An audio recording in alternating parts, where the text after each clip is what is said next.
เลขาธิการใหญ่คณะบริหารงานศูนย์กลางพรรคคอมมิวนิสต์เวียดนามพร้อมด้วยภรรยา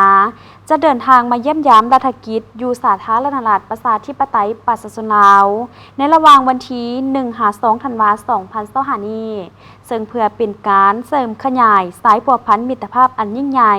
ความสามัคคีพิเศษและการร่วมมือรอบด้าน2 ประเทศโดยตอบสนองตามการเสื้อเสริญของสหายทองลุ้นศรีสุริตเลขาธิการใหญ่คณะบริหารงานศูนย์กลางภาคประชาชนปฏิวัติลาวประธานประเทศแห่งสาธารณรัฐประชาธิปไตยประชาชนลาวพร้อมด้วยภรรยา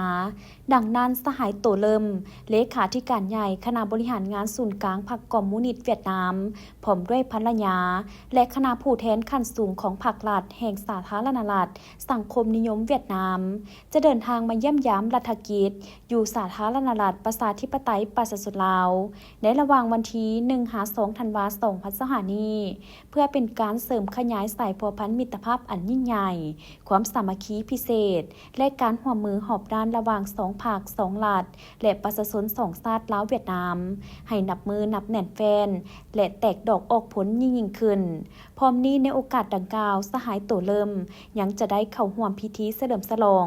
วันสถาปนาสาธารณรัฐประชาธิปไตยประชาชนลาวครบรอบ50 ปีและเป็นประธานร่วมกองประชุมพบปะขั้นสูงระหว่างพรรคประชาชนปฏิวัติลาวและพรรคคอมมิวนิสต์เวียดนามประจำปี 2026